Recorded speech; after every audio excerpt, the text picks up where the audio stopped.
네, 안녕하세요. 사회교육과에 재학 중인 신호진이라고 합니다. 반갑습니다. 저는 지구과학교육과 구영은입니다. 네, 안녕하세요. 저는 윤리교육과 김가영입니다.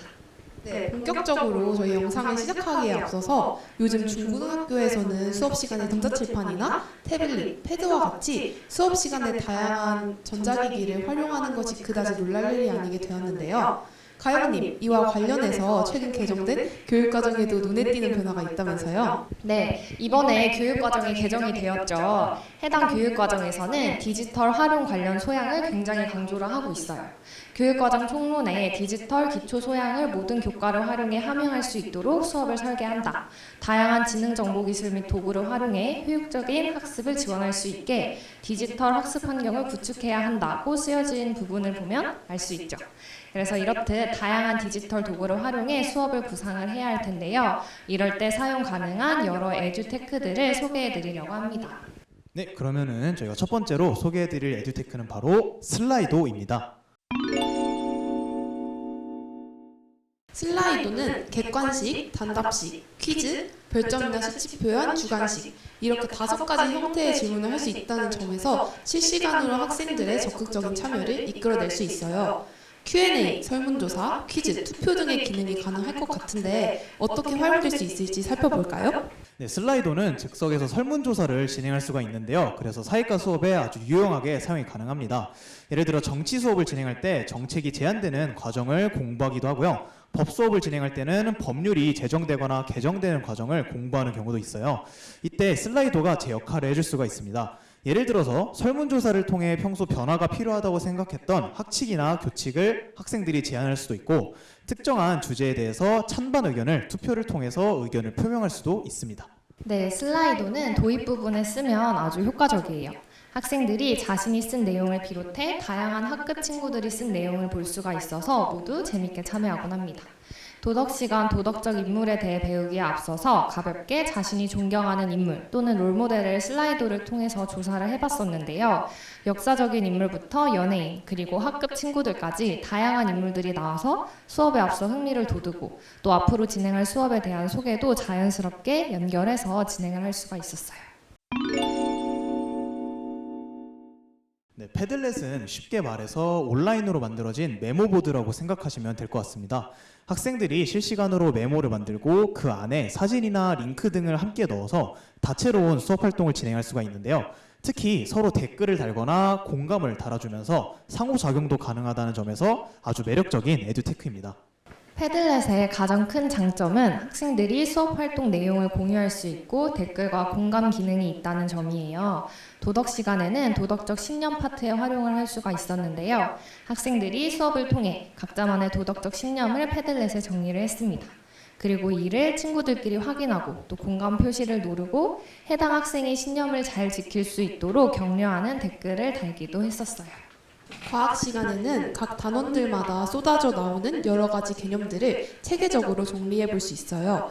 예를 들어서 우리 주변에서 쉽게 관찰하거나 떠올릴 수 있는 사물들을 자유롭게 작성해보고 직권, 기권, 수권, 생물권, 외권 중 어디에 속하는지 분류해보는 활동을 할 수 있겠죠. 또 선생님이 특정 지구과학적 현상이 담긴 사진이나 동영상을 업로드하면 학생들은 왜 저런 현상이 발생하는지 또 어떻게 과학적으로 설명할 수 있을지 각자만의 가설을 세워보고 댓글이나 공감 표시를 통해서 동료 평가를 하는 활동을 진행해 볼 수 있답니다. 전 경향신문에서 제공하는 사이트를 가지고 왔는데요. 숨은 사람 찾기라는 프로그램입니다. 여러 인물이 있는 그림에서 도덕적 행동을 하고 있는 사람을 찾아서 누르면 그 사람에 해당하는 기사가 뜨는 사이트예요. 해당 사이트는 도덕적 인물에 관한 수업 시간에 활용을 할 수가 있었습니다. 학생들은 직접 사이트에 접속을 해서 도덕적 행위를 한 도덕적 인물 1명을 선정을 합니다. 이후 교과서에서 제시하는 기준에 맞춰서 이를 요약해 제출을 하는 과제를 내준 적이 있습니다. 네, 전 앞서 간단히 소개되었던 패들렛을 활용한 NI 활동을 소개하려고 하는데요. 우선 NI가 뭔지 싶으실 거예요. NI는 Newspaper in Education의 약자로 신문을 활용한 수업을 뜻합니다. 신문에서 사회 문제를 많이 다루고 여러 의견들이 존재한다는 점에서 NI는 사회과에서 핵심적으로 사용되는 교육 방법인데요. 본래 NI는 말 그대로 종이 신문을 오려서 스크랩하는 방식으로 진행이 되었습니다. 하지만 인터넷 신문이 발달하게 되면서 이제는 패들렛을 활용하는 NI 수업이 가능해진 거죠. 학생들이 인터넷 서칭을 통해서 수업 내용과 관련한 기사를 찾아서 패들렛에 링크를 공유하고 본인의 메모에 기사의 내용을 요약해 보기도 하는 등 좀 더 편리하고 효율적으로 NI 수업을 진행하게 될 수 있게 되는 것이죠. 전통적인 교육 방법이 현대 에듀테크를 만나서 더욱 알차고 효율적인 수업 구성을 만들어내는 좋은 시너지의 사례라고 보시면 좋을 것 같습니다. 지구과학 수업, 그 중에서도 유체지구에 해당하는 대기 해양 단원을 공부할 때는 어스스쿨이라는 사이트를 사용해 보아도 좋을 것 같습니다. 이는 슈퍼컴퓨터 기반의 대기해양 시뮬레이션 사이트인데요. 현재 바람, 온도, 상대 습도, 해류, 파도, 해수면 온도, 오염물질 농도, 심지어 오로라까지도 실시간으로 확인할 수 있는 프로그램입니다. 날짜별, 고도별 데이터가 다양하게 제공되고 있기 때문에 학생들은 계절에 따라 그리고 고도에 따라서 바람이 어떻게 다르게 부는지 실제 자료를 통해서 배울 수 있어요. 고도에 따라 바람이 다르게 나타나는 이유를 추론해보거나 해류와 바람의 상관관계를 따져보면서 대기와 해양 사이의 상호작용을 파악해볼 수 있습니다. 나아가서는 지역에 따라서 바람과 해류가 어떻게 흐르고 그로 인해 어떠한 기후적 특성이 나타나는지 살펴보면서 이 지역의 사회-문화적 특성과 연결지어보는 융합적인 수업도 가능합니다. 네, 사실 저희 같은 사범대생들은 에듀테크를 접할 기회가 꽤 있는데 사실 시청자분들은 많이 없으셨을 거라고 생각이 들어요. 그래서 이번 영상을 통해서 에듀테크를 소개하고 이에 대해 이야기를 나눠볼 기회가 있어서 정말 즐거웠습니다. 특히 제가 문과라서 잘 몰랐던 이과교육에서 활용하는 에듀테크에 대한 이야기가 정말 흥미로웠습니다. 네, 저도 인문사회 계열 수업을 들었던 게 거의 5년 전 고등학교 때라 아주 까마득했는데 요즘에는 이런 다양한 에듀테크를 활용해서도 공부할 수 있구나 싶어서 신기했어요.